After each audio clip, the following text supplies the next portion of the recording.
আমি অ্যাস্ট্রোলজার পালমিস সাকিল আহমেদ সিদ্দিকী। আজকে এই ছোট্ট ভিডিওটির মাধ্যমে আপনাদের আয়ু রেখা আর ভাগ্য রেখার বিষয়ে একটু টিপস দেব। অনেক সময় এমন হয় আমরা দেখতে পারি যে কোনো রেখা কিন্তু কমপ্লিট মাঝে মাঝে থাকে না, বা পূর্ণতা পায় না, বা পূর্ণ রেখা থাকে না। এমন একটি হাতে পূর্ণ রেখা পাওয়া যায়নি বা আয়ু রেখাটি পূর্ণ নেই, সেই বিষয়ে আলোচনা করব। অ্যাকচুয়ালি এই আয়ু রেখা দিয়ে আমরা কিন্তু আয়ু বিচার করে থাকি, প্রধানত ভাগ্য বিচার করে থাকি, তৃতীয়ত এই আয়ু রেখা দিয়েই কিন্তু আমরা জীবনের ফাড়া, জীবনের অ্যাক্সিডেন্ট, আঘাত, দুর্ঘটনা, রক্তপাত, হসপিটালাইজড বা হসপিটাল বা দীর্ঘমেয়াদী কোনো রোগ কিন্তু বিচার করে থাকি। প্রথমত বলি, হস্তরেখা বিচারের ক্ষেত্রে প্রথমে এটা বুঝে নিতে হবে যে করতলে আমাদের একাধিক রেখা থাকা কিন্তু খারাপ।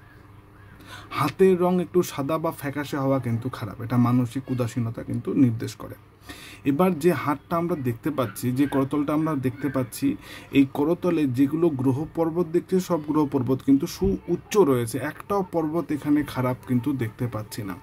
এবং হৃদয় রেখা যেটি রয়েছে, হৃদয় রেখা গিয়ে বৃহস্পতির স্থানে টাচ করেছে, তার মানে ব্যক্তি জ্ঞানী, ব্যক্তি বুদ্ধিসম্পন্ন, ব্যক্তি উচ্চ শিক্ষিত, ব্যক্তি উচ্চ জ্ঞান সম্পন্ন, ব্যক্তি দক্ষ, ব্যক্তি গুরুস্থানীয়।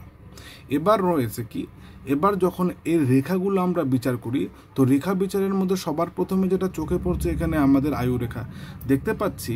আমাদের এই আয়ু রেখাটি এখান থেকে বেরিয়ে, আয়ু রেখাটি যে বেরিয়েছে, এই আয়ু রেখা বেরিয়ে কিন্তু অর্ধেক গিয়ে এটা কিন্তু শেষ হয়ে গেছে, মাঝখানে একটা গ্যাপ তৈরি করেছে, এবং পরে এই আয়ু রেখার নিচে থেকে উঠে অর্ধেক গিয়ে এখানে কিন্তু অনেকটা কাটাকাটি হয়ে গেছে বা কর্তন করেছে বিভিন্ন রেখার দ্বারা। যদি আরও ভালো করে দেখি তো দেখতে পাবেন এইটুক জায়গায় কিন্তু আয়ু রেখাটা টোটালি নেই। তার মানে এখন যদি এর গণনা করা হয়, বিচার করা হয়, তাহলে দেখতে পারবো এর 0 থেকে, হাতের এই স্থানকে আমরা 0 বলে জানি, 0 থেকে এর 40 বয়স পর্যন্ত কিন্তু আয়ু মোটামুটি ভালো বা স্বাস্থ্য ভালো বা দুর্ঘটনার কোনো সম্ভাবনা নেই। এবার 40-এর পর থেকে যখন দেখছি আয়ু রেখা এখানে কিন্তু পুরোটাই ব্ল্যাঙ্ক, আয়ু রেখা এখানে বিন্দু মাত্র নেই। এবং পাশাপাশি কিন্তু মার্শাল রেখাও আমরা কোথাও খুঁজে পাচ্ছি না। মার্শাল রেখার যেটা রয়েছে এটা হালকা রয়েছে, এটা কিন্তু আয়ু রেখাকে, মার্শাল রেখা অ্যাকচুয়ালি আয়ু রেখাকে গার্ড করে বা জীবন দেয় ফিরিয়ে। যদি আয়ু রেখার ওপরে কোনো আঘাত আসার থাকে, দুর্ঘটনা হওয়ার থাকে, বা রাহুর স্থান থেকে কোনো রেখা যদি বেরিয়ে আয়ু রেখাকে টাচ করতে যাবে, তো তার আগে সে মার্শাল রেখাকে টাচ করে তারপরে বের হবে। তার মানে আয়ু রেখায়, আয়ুর স্থানে কোনো ক্ষতি হওয়ার আগে মার্শাল রেখা কিন্তু সেই ক্ষতিটা পূর্ণ করে দেয় বা সেই ক্ষতিটা কিন্তু সামলে নেয়। কাজে আমাদের আয়ু থেকে, আমরা আয়ুর ক্ষতির থেকে, দুর্ঘটনা থেকে, অ্যাক্সিডেন্ট থেকে কিন্তু বেঁচে যাই। এখানে জাতকের আয়ু রেখা ইনকমপ্লিট দেখতে পাচ্ছি, এখানে আয়ু রেখা পূর্ণতা পায়নি বা এখানে বিশাল বড় একটা গ্যাপ রয়েছে এইটুক জায়গার মধ্যে। দ্বিতীয়ত, এখানে কিন্তু ঠিক মতো মার্শাল রেখাও নেই, এইটুক জায়গায় আয়ু রেখা আমরা পাচ্ছি না খুঁজে। এখানে যে মার্শাল রেখাটি রয়েছে, মার্শাল রেখাটিও কিন্তু অস্পষ্ট এবং ইনকমপ্লিট বা দুর্বল। কাজেই বলা যেতে পারে প্রথমত যে ব্যক্তির মোটামুটি 40 বয়সের পর কিন্তু ফাড়া, অ্যাক্সিডেন্ট, মৃত্যুতুল্য কষ্ট, ইভেন মৃত্যুর যোগ কিন্তু রয়েছে এখানে, যেহেতু আয়ু রেখা নেই। এবার আয়ু রেখা যদি নিচের থেকে বিচার করে দেখি, তো এখানে অনেকবার কিন্তু কাটাকাটি হয়ে গেছে আয়ু রেখা, অনেকবার কিন্তু এখানে ক্রস হয়ে গেছে, দেখতে পাচ্ছেন এখানে এইটুক জায়গার মধ্যে অনেকবার ক্রস হয়ে গেছে। তার মানে এই হাত দেখে বিচার করা গেল ব্যক্তির 40 বয়সের পর, মানে 40-45-এর পর কিন্তু ব্যক্তির শারীরিক হোক, সামাজিক হোক, পারিবারিক হোক, মানসিক হোক, ব্যক্তির স্বাস্থ্য নিয়ে হোক, ব্যক্তির রোগ হোক, কোনো অপারেশন হোক, কোনো অ্যাক্সিডেন্ট হোক, কিন্তু যোগ রয়েছে। দ্বিতীয়ত, ব্যক্তি মানসিক স্থান কিন্তু ভালো নেই, চন্দ্রের স্থানে এবং কেতুর স্থানে একাধিক রেখা দেখতে পাচ্ছি। বেশি রেখা, যে কোনো হাতের ক্ষেত্রে বেশি রেখা কিন্তু বেশি মানসিক উদ্বেগকে নির্দেশ করে, হীনমন্যতাকে নির্দেশ করে, মানসিক দুর্বলতাকে নির্দেশ করে, মানসিক অশান্তির কিন্তু নির্দেশ করে, যেটা এখানে রয়েছে। এবার আয়ু রেখা যদি ভালো না থাকে কারো বা না থাকে কারো, তখন আমরা ভাগ্য রেখা দিয়ে ব্যক্তির আয়ু বিচার করে থাকি, স্বাস্থ্য বিচার করে থাকি, উন্নতি বিচার করে থাকি। এবার কিন্তু এখানে দেখতে পাচ্ছি যে ব্যক্তির আয়ু রেখাও কিন্তু, ভাগ্য রেখাও কিন্তু ভালো নেই। ভাগ্য রেখাটি উঠেছে ঠিকই, কিন্তু এখানে অনেকবার কর্তন হয়ে গেছে, কর্তন হওয়ার পর আবার উঠেছে, আবার কিন্তু একটু পরে গিয়ে নাই হয়ে গেছে। তার মানে যদি এখানে লজিক্যালি বিচার করি, তাহলে এটাকে যদি 0 ধরি আমরা এবং এটাকে যদি আমরা 40 ধরি, তাহলে এখানেও দেখা যাচ্ছে 40-এর পর কিন্তু ব্যক্তির আয়ু রেখা, মানে ছোটোবেলায় ফাড়া গেছে, শরীর অসুস্থতা গেছে, ব্যক্তির কষ্ট গেছে, শারীরিক বা মানসিকভাবে বা পারিবারিকভাবে স্ট্রাগল করেছে ব্যক্তি অনেক, তারপরে তার লাইফ একটু ভালো গেছে বা উঠেছে, আবার তারপরে গিয়ে কিন্তু এই ভাগ্য রেখাটি ম্লান হয়ে গেছে। কাজেই এই ম্লান হওয়া ভাগ্যরেখা, আবছা ভাগ্যরেখা, অস্পষ্ট ভাগ্যরেখা, অর্ধেক ভাগ্যরেখা কিন্তু এখানে ক্ষতির কারক বা অশান্তির কারক বা এখানে কিন্তু পতনের কারণ নির্দেশ করতে পারে নির্দিষ্ট বয়সের পর। এবার যদি ব্যক্তির মস্তিষ্ক রেখা দেখি, তো মস্তিষ্ক রেখা এখানে দেখতে পাচ্ছি বেরিয়ে ঘোড়ার পুচ্ছের মতো হয়ে গেছে, কিন্তু একাধিক এখানে কিন্তু একাধিক রেখা তৈরি করে ফেলেছে, মাথা বেরিয়ে গেছে। তার মানে মানসিকভাবেও ব্যক্তি দুশ্চিন্তাগ্রস্ত, মানসিকভাবেও ব্যক্তি কিন্তু রুগী, মানসিকভাবেও ডিপ্রেশনের শিকার, মানসিকভাবেও কিন্তু ব্যক্তি এ অস্বচ্ছতা, অস্পষ্টতা, ব্যক্তি কিন্তু একটু দুর্বলতায় ভুগছে।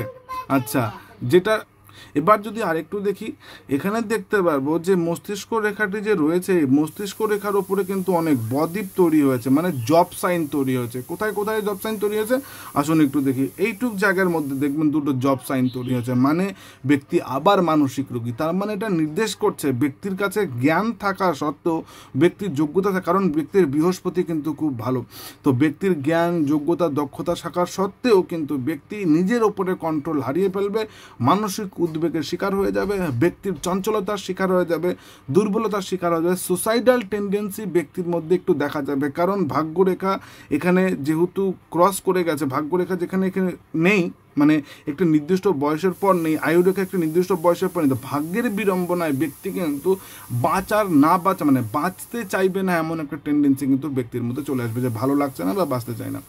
তৃতীয় যদি ব্যাপার দেখি, ব্যক্তির বিবাহিত জীবনও খারাপ রয়েছে। এখানে দেখেন পরপর দুটো বিবাহ রেখা রয়েছে এবং অনেকটাই দূর লম্বা, অনেকটা স্পষ্ট। বিবাহের পর বিবাহ বহির্ভূত সম্পর্ক বা প্রথম বিবাহ বিচ্ছেদ, কি করে বুঝলাম? প্রথম বিবাহ রেখা দেখবেন এখানে কিন্তু নিচের দিকে নেমে গেছে বা ডাউন টু আর্থ, নিম্নমুখী রয়েছে। এখানে যদি দেখতে পারেন তো নিচের দিকে ঝুঁকে গেছে। তার আগে এটা প্রেম বিবাহ ছিল, তার আগেও প্রেম ছিল ব্যক্তির, এখানে একটি ছোট্ট রেখা রয়েছে, তার আগেও প্রেম ছিল কিন্তু প্রেম টেকেনি। দ্বিতীয়ত এই বিবাহের পর, প্রেম বিবাহের পর কিন্তু আবার একটি বিবাহ পেতে চলছে, কারণ এখানে বিবাহ রেখার পরেও একটি লম্বা বিবাহ রেখা রয়েছে। তো এখানে দেখতে মূল যেটা দেখার বিষয়, যেটা নিয়ে আলোচনা করা, এক তার বিবাহ রেখা নিয়ে আলোচনা করা। আমরা দেখলাম বিবাহ রেখা নিম্নমুখী বা একাধিক বিবাহ রেখা, লম্বা, প্রেম বিবাহ, বিবাহের পরে আবার প্রেম। দ্বিতীয় যেটা আলোচনার বিষয় সেটা হচ্ছে আয়ুরেখা এখানে ব্রোকেন। আয়ুরেখা ব্রোকেন মানে হওয়া ভাগ্যহানি, অ্যাক্সিডেন্ট, রক্তপাত, ক্ষরণ, হসপিটাল ইত্যাদি বোঝায়। তৃতীয় যেটা দেখতে পাচ্ছি, এখানে চন্দ্রের বা কেতুর স্থানে একাধিক রেখা রয়েছে এবং ক্রস মার্ক রয়েছে, দেখতে পারবেন এখানে অনেকগুলো ক্রস মার্ক দেখা যাচ্ছে।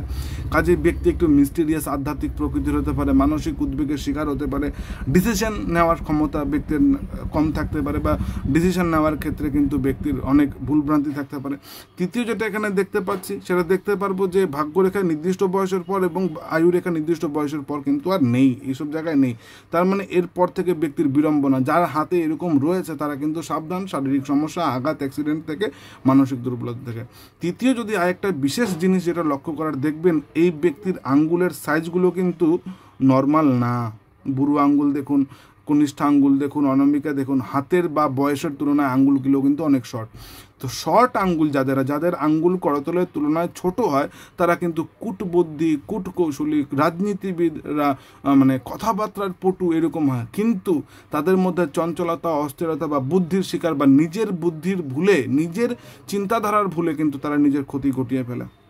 এবার যদি দেখি শনির স্থান ব্যক্তিটির বেঁকে গেছে রবির দিকে, এই মান সম্মান হানি, পিতার সাথে সম্পর্ক, পিতৃস্থানীয় ব্যক্তির সাথে সম্পর্ক, পিতার সম্পত্তি, হাজব্যান্ডের সাথে সম্পর্ক, নিজের সম্মানীয় স্থান কিন্তু এই ব্যক্তি নিজের মানে মানসিকতার জোরে, মনোবলের জোরে কিন্তু নষ্ট করে ফেলবে। এবং এই ব্যক্তির কর্মের চিন্তাধারা অনেক হাই থাকবে, চিন্তাভাবনা অনেক উঁচু থাকবে, কিন্তু কর্ম সেই হিসাবে জুটবে না। এবার যদি ব্যক্তির আঙ্গুলের অগ্রভাগগুলো দেখি, তো অগ্রভাগগুলো কিন্তু এখানে সুচালো দেখতে পাচ্ছি। সুচালো অগ্রভাগ মানে হচ্ছে ব্যক্তি কিন্তু তীক্ষ্ণ বুদ্ধি সম্পন্ন ব্যক্তি, ওপরে একটা ব্যক্তি, ভিতরে একটা ব্যক্তি, বলে একটা ব্যক্তি, করে একটা ব্যক্তির চিন্তাধারার সাথে কথাবার্তার মিল নেই। যা বলে তার 50% পেটে রেখে, মনে রেখে 50% বলে, আসলটা ফুটে ওঠে না। খুব চালাক ব্যক্তি। আরেকটা যেটা বিষয় মূল যেটা দেখার হচ্ছে বৃদ্ধা আঙ্গুল বা বুড়ো আঙ্গুলটাকে দেখবেন, বুড়ো আঙ্গুলটা শর্ট। বুড়ো আঙ্গুল শর্ট মানে এই ব্যক্তি কিন্তু জটিল চরিত্রের একটু হয়, মিস্টিরিয়াস হয় এই ব্যক্তিরা, এবং অকর্মণ্য ব্যক্তি, জেদি ব্যক্তি, সাহসী ব্যক্তি, বা এ কখনো কারো কাছে মাথা হেড করতে চায় না, কারো কাছে নত স্বীকার করতে চায় না, এ অনর ব্যক্তি। এবং এক্সট্রা একটা কিন্তু এখানে রেখা রয়েছে, পর্ব রয়েছে, যেটা বোঝা যায় যে ব্যক্তির চরিত্রে, ব্যক্তিত্বে একটু জটিলতা রয়েছে। তো আজকে এইটুকুই, নেক্সট আবার কোনোদিন নতুন ভিডিও নিয়ে আসবো। ধন্যবাদ।